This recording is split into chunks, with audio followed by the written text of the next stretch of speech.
Good evening, ladies and gentlemen.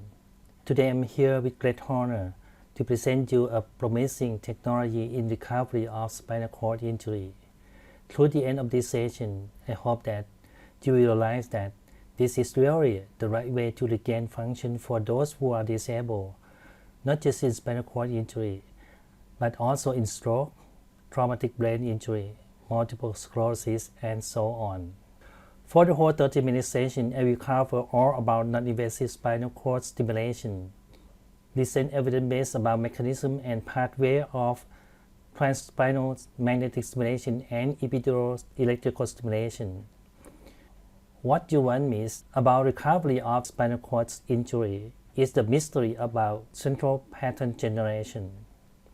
Finally, I will talk about my experiences in handling PMS to regain function in spinal cord injury patients. Let's start with my work at very first time when I fell in love with PMS. Let's say when I decided to use PMS to overcome all problems found in spinal cord injury, such as motor weakness, neuropathic pain, spasticity, and neurogenic bladder. RMS protocols in spinal cord injury include painting with orthomode along the spinal column and extremities, muscle strengthening with burst mode, spasticity releasing with 5 Hz continuous, and muscle training with 30 Hz for 3 seconds. For this 34 years old female with spinal cord injury T11 HAA, before receiving RPMS treatment, she could just walk slowly with her long leg bracing and walker. With once a week for 7 months of RPMS, she finally gained power of her proximal muscles of lower extremities up to grade 2. Right now, she is able to swim independently and turn around smoothly in the swimming pool.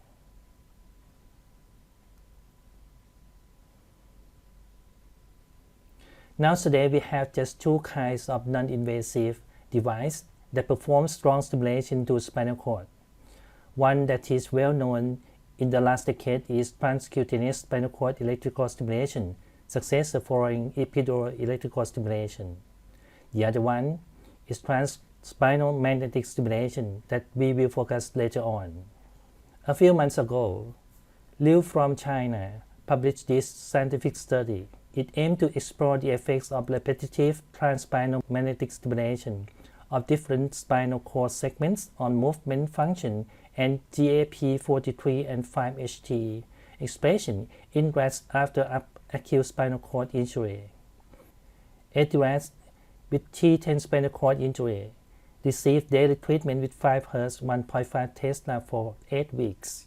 Many techniques were performed, including electron microscopy, Western blot assay, and immunohistochemical assay.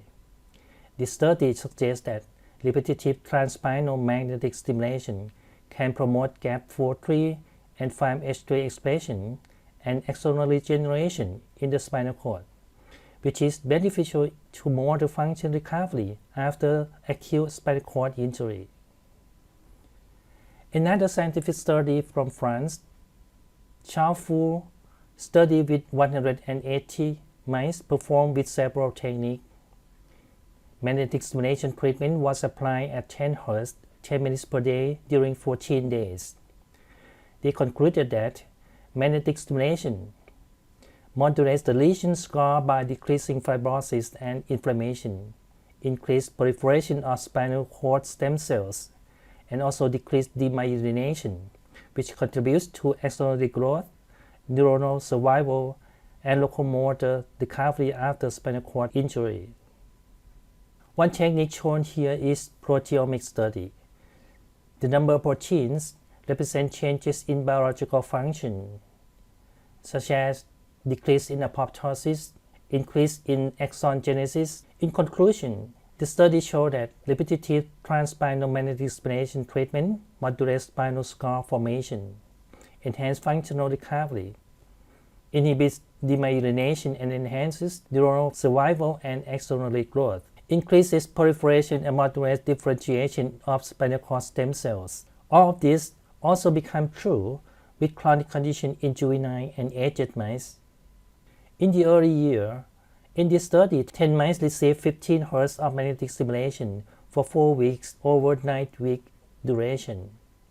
Normalized basal mouse scales representing motor activity increased compared to control group, and horizontal ladder scale decreased in errors. It shows significantly better functionality recovery in magnetic stimulation treated animals. The progress in recovery continued even after cessation of magnetic stimulation. Together, in vitro study, the release of glutamine as a major excitatory neurotransmitter was significantly elevated in segments of spinal cord exposed to magnetic stimulation. Here it is. You should be surprised that there are some evidence base for recovery of volitional control after spinal cord injury, even incomplete spinal cord injury. Here is a success story from Egerton Lab conducted transcutaneous spinal electrical stimulation at T11. On their training with stimulation for 1 month, 5 patients gained volitional control over lower extremities with power grading at least 2. In Switzerland, a research team led by Dr. Curtin in Lausanne conducted a brand new targeted neurotechnology using spatiotemporal epidural electrical stimulation to enable walking. They used a sensor at the feet to detect 3 phases of walking and stimulate each muscle groups in each phase to enable stepping just in 1 week after surgical implant. Neurological recovery without electrical stimulation achieved within 5 months on daily electrical stimulation walking training. This is a brand new non-invasive strategy for spinal neuromodulation to control human locomotion. It is successor following invasive targeted neurotechnology by epidural stimulation. It uses continuous spinal electrical stimulation to activate the locomotion networks in combination with rhythmic targeted activation of flexor and extensor motor pools of leg muscles in different phases of step cycle to further enable a step-like behavior. After severe cervical spinal cord injury, non-functional sensory motor network within a cervical spinal cord can be transcutaneously neuromodulated to physiological states that enable and amplify voluntary control of the hand. Here, 8 chronic cervical spinal cord injury subjects improved voluntary hand function within a single session of stimulation. After 8 sessions of the stimulation, combined with training over 4 weeks, maximum voluntary hand grip forces increased by 3 to 5% in the presence of the stimulation, and 2 to 5% when grip strength was tested without simultaneous stimulation. So, what's behind the success in recovering function after paralysis? Dr. Reggie Egerton described the new pathways. Fast volitional recovery depends on automaticity in movement that controlled by central pattern generation in spinal cord. Strong electrical stimulation enables movement and so regain volitional and autonomic function. This simplified depiction shows neuromodulatory mechanisms for the recovery of volitional control after spinal cord injury. Following a spinal lesion, the designating pathway related to motor neuron is interrupted, while the propriospinal network below lesion mostly appears to be functionally silent and afferent input reduced because of damage and paralysis. Thus, the locomotor CPG does not receive an adequate amount of input, lead to inability to evoke motor patterns. An innovative treatment with multi-site electrical or magnetic stimulation of the thoracolumbar spinal cord with a specific motor training can reactivate part of the sublesional elements of the spinal network. Dr. Gregor Curtin finally has proven the existence of the cortical reticular spinal tract as a spare pathway in recovery of spinal cord injury. Glutamatergic reticular spinal neurons with residual projections below the injury relay the cortical command downstream. The circuit reorganization mediated a motor cortex-dependent recovery of natural walking and swimming without requiring neuromodulation. This simply answers the question about volitional control in recovery of the spinal cord injury. Last year, Jacqueline reviewed plasticity mechanism underlying recovery from spinal cord injury with strong stimulation, like epidural electrical stimulation, either transcutaneous spinal stimulation or transspinal magnetic stimulation, which has strong electrical stimulation to spinal cord, should be explained with the same mechanisms. The first one is strengthening of monosynaptic connections between proprioceptive afferent and motor neuron.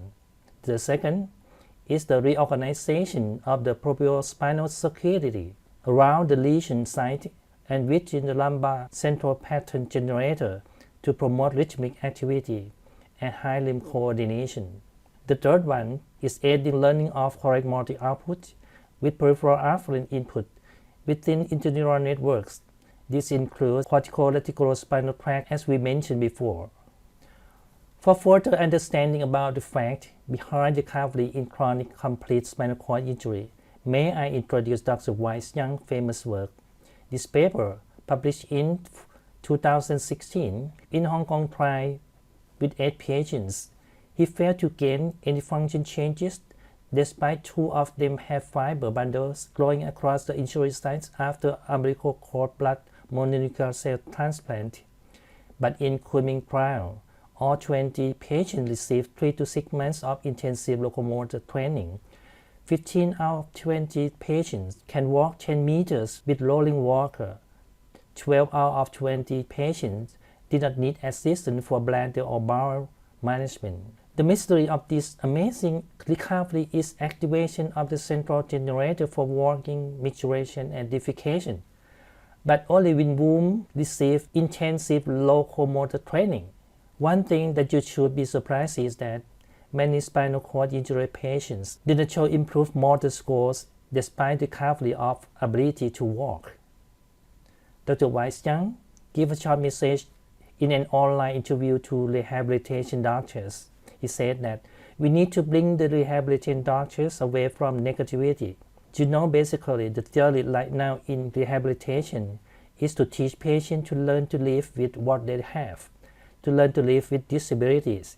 So, our goal is to teach them how to overcome their disabilities and how to regain function.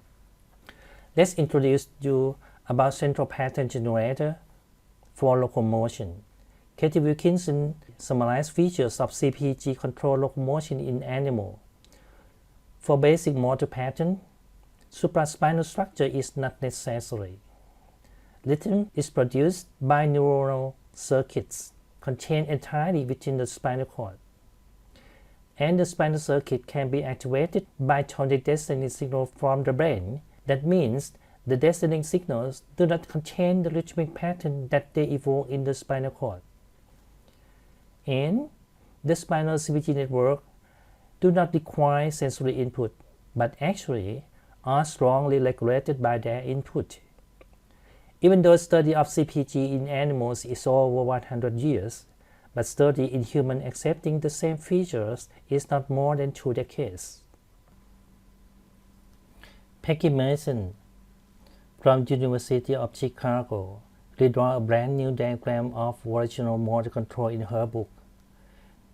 Simple circuit involving motor interneuron can produce simple movement, whereas central pattern generators and brainstem motor control centers produce complex movements such as chewing, walking, and the like. Cortical circuits just send signals to produce action. The sensory afferents reach motor neurons and motor interneuron directly. Cerebellum and the basal ganglion moderate higher motor centers but do not directly connect to motor neurons. To find out the existence of the spinal locomotor CPG in humans, Clammer searched for clues for spinal locomotor CPG in humans. The first clue, stepping responses in those with spinal cord injury. Second clue, observation of air stepping in healthy participants in a leg horizontal hanging position. The third clue, indirect observations of the sleep-related rhythmic leg movements. The last clue, walking in human infants that stepping occur while put the infant stand upright on the moving treadmill. In the last 5 years, I personally found another 3 clues for the existence of the CPG locomotion, together with the 3 simple ways to activate CPG locomotion. The first one is Kenway's neurophysics therapy, previously known as the Kenway tremor trigger process. By performing mild resistive strengthening exercise with any gym instruments, more than 10,000 patients got their self-initiated chaotic rhythmic movements to heal many kinds of diseases, including paralysis. So I'm Ken Ware, the founder of Nutritional Sciences. It's an area that I've been studying for 25 years, something that has very significant value to the physical and emotional well-being of the human being. The phenomena that we're studying is tremor. There's aspects about tremor that has incredible value to how our systems recalibrate itself and returns itself back to some physical and emotional integrity. Well, the tremor that we're observing is simply the person's system interacting with its environment at very micro scales. So what that basically means is we're using exercise, very mild stimulation, so the person engaging in the exercise, being relaxed, being composed, trying to move the exercise very slowly. Well, the health benefits are enormous. I mean, that's the whole thing. We're actually, when we're looking at the initial conditions of the system, when they first start to interact with these exercises, what we're seeing within that person's system is basically anything that contains a disease or disorder or anything, it shows up in those dynamics. And of course, what we learned many years ago was the fact that this system, left to its own resources, if the person learns to just stay out of it and let their system work. The second one is TRE, Tension and Trauma Releases Exercise by David Bersley. He induced body shaking, beginning from lower extremity, spreading out to the whole body by doing some exercise to initiate muscle fatigue in psoas muscle. These automatic movements, initiated by CPG, simply releases tension and trigger healing process in the body. So we're doing a very abbreviated form of the lead-in, and again, because Ellen it's very accessible to her, so it's not, we don't need to do a lot of preparation work. Okay, so Ellen, bring your knees up about 2 inches. So a main part of the exercise is as she's lifting her knees. Now you might be able to see her legs are shaking a little bit. Now you might think, well, she knows what to do. She's making that happen. She isn't. And I challenge any of you to try this. If you hold your knees in this position long enough, I'm willing to venture that your inner thigh muscles, your adductors, are not going to be able to stay fixed and rigid, but even though you don't want it to, you're going to get a little bit shaky. And so this is really our lead-in process, because we're starting the response in this part of the body. Take a nice full breath. Good. Okay, so bring your knees up a little bit higher, but feet are still, we're just going to kind of get it a little stronger. So she's under a mild muscular stress right now because she's having to kind of consciously hold her knees. And so that's what's creating this process. Once it has enough momentum, it will continue on its own. So what I'm going to have her do now is just bring her feet flat and a few inches apart, perfect, and just kind of, now at this point we just sort of see what happens. And I, as the therapist, when I'm working with somebody, I'm looking to see, what's the opportunity? Is there something that's trying to release? If I've done it with this person before, is there something new happening? Is there a tight area that's not relaxing? And then so I do what I do sort of accordingly. So what I'm seeing is there's a good process here. A lot of movement is coming from her core. That's that psoas muscle I showed.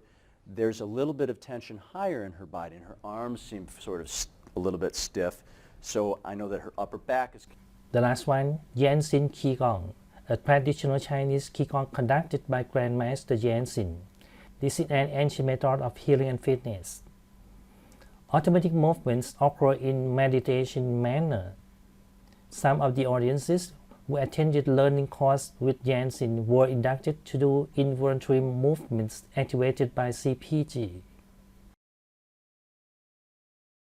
重在训练中医新的概念上的，包括了思维、意识、精神严格的自我修养，使我们自身心理素质不劣，三者融为一体的一门学问，心生并练。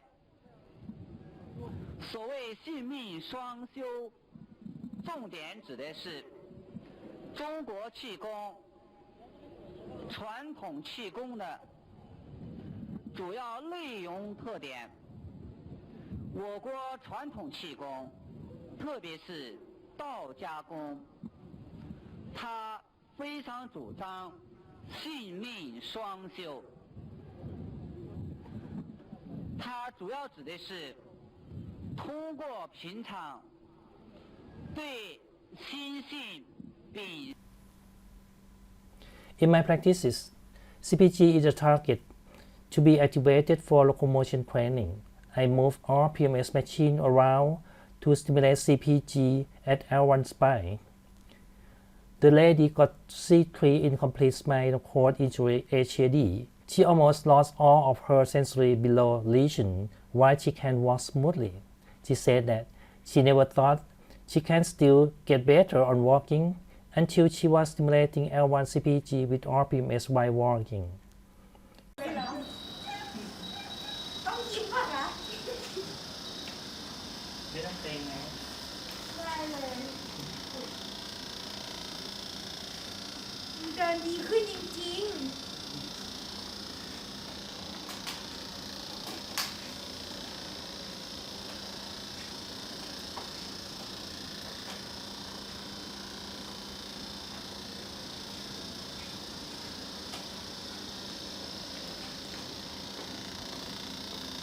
เดินแบบใกล้ปกติแล้วว่าคุณหมอจริงๆนะ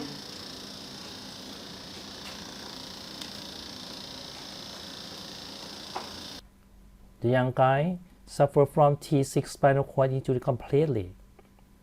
He got the strong willing to move his leg during stepping while getting stimulation with RPMS. But without RPMS, he cannot move his leg like this anymore.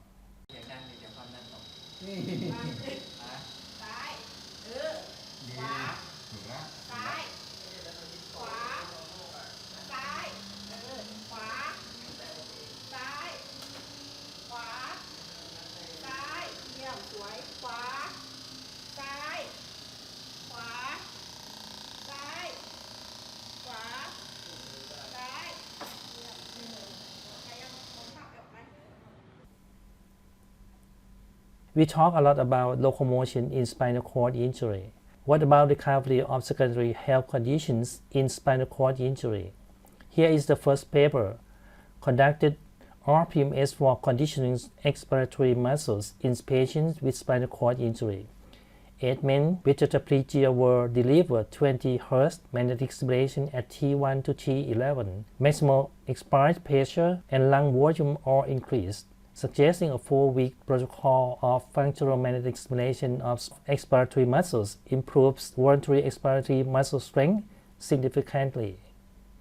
Again in 2016, Xiaoming from Cleveland, Ohio, applied functional magnetic stimulation at C7 and T10. They found that conditioning of the inspiratory and expiratory muscle improved lung volume and lung function significantly. They concluded functional magnetic stimulation may be a non-invasive technology for respiratory muscle training in persons with tetraplegia. As for bowel dysfunction in spinal cord injury patients, RPMS proves to be of useful invasive gastric emptying by applying 20 Hz magnetic stimulation at T9 spinous process. This paper also showed the effectiveness of functional magnetic stimulation in improving in-chronic transit and rectal pressure. This can be performed with transabdominal stimulation at lower abdomen or sacral nerve stimulation at the lumbosacral region. For neurogenic bladder found in spinal cord injury, applying 16 weekly with 1 Hz RPMS, all subjects achieve volitional urination. The volume of urine produced voluntarily increased, self-catheterization frequency decreased, and the capacity of the bladder increased as well. In my practice, for bowel bladder dysfunction, I at first slowly scan over the whole abdomen with auto mode 11 or 20 for 3 to 5 minutes. Then I use auto mode 20 to point and shoot at 4 sites, 1 to 2 minutes per site with maximum intensity as tolerated.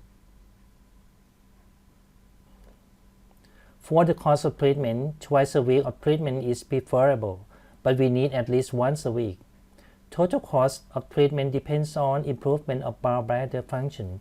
Usually, there might be some improvement over time and should be noticed by patients and caregivers in every visit.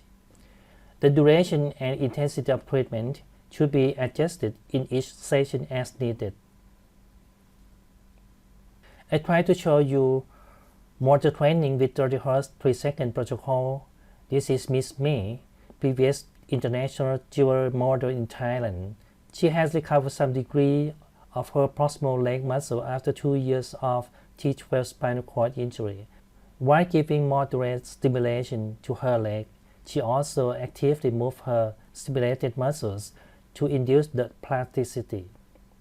นะครับที่มีปัญหาอยู่ตอนนี้นะครับโดยการทำโหมดM3 นะครับ30 เฮิร์ตซ์เป็นเวลา3 วินาทีนะครับก็คือเหมือนกับเราไปฝึกออกกำลัง strengthen 3 วินาทีแล้วก็จะพัก 6 วินาทีนะครับแล้วกล้ามเนื้อมัดหนึ่งนี่เราทำประมาณสัก10 ครั้งนะครับเราจะมาเริ่มต้นกันเลยนะครับตอนนี้ก็จะให้ผู้ช่วยมาลองเปิดตรงนี้เป็นM3 ตรงนี้นะครับเราเริ่มต้นแล้วก็ผมจะเปิดมาเป็นประมาณลองประมาณ 50% ก่อนนะครับนะ 50% ไม่น่าจะได้ลอง 70-80% นะครับครับโอเคแต่ละครั้งที่ดังก็จะเป็นการกระตุ้นคุณเมย์เองลองพยายามออกแรงในการงอข้อสะโพกด้วยนะครับตอนที่ได้ยินเสียงนะครับโอเคครับก็เป็น active assistive ว่าคุณเมย์ทำได้บ้างอยู่แล้วนะครับนะการงอสะโพกเลยครับดีครับผมก็วางไว้ตำแหน่งของ psoas กับด้านบนของตัว rectus femoris นะครับคุณเองมีความรู้สึกไหมครับว่า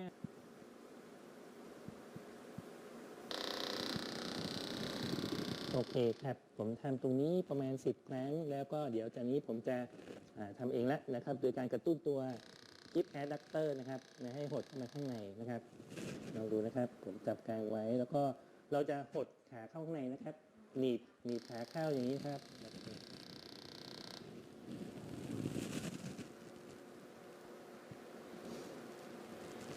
ครับหนีบเข้าครับแล้วเป็น hip adductor นะครับ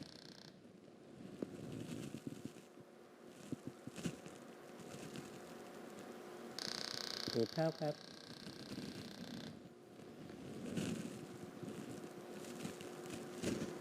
หนีบขาเข้าครับ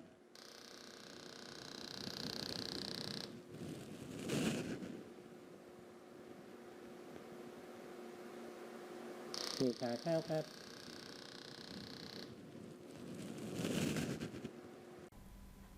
This is an example of gallbladder stimulation. ประมาณ 80% ครับก็คือตรงตำแหน่งของ bladder เลยครับผมจะออกแรงกดบ้างนิดหน่อยนะครับแล้วก็สังเกตให้ดีถ้าเราถ่ายทำไปนะครับสังเกตว่าการกระตุ้นตำแหน่งนี้เป็นการกระตุ้นตัว bladder พร้อมกับตัวคอร์ด้าอีควายนาด้วยนะครับซึ่งก็จะมีอาการลงไปตามขาได้ความรู้สึกเป็นไงบ้างครับคุณเมย์วิ่งลงไปที่ปลายเท้าครับ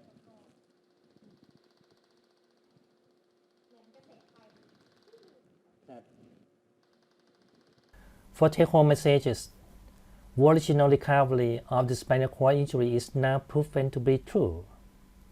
Central pattern generation, the CPG, is a key concept in generating locomotion. Let's find out every way to stimulate CPG. Non-invasive spinal cord stimulation, including transspinal magnetic stimulation, is strong enough to stimulate CPG, but recovery of locomotion should be achieved only with the combination of intensive walking training. So this leads to my new strategy in walking training. Do a lot more walking training with a more stable assistive device.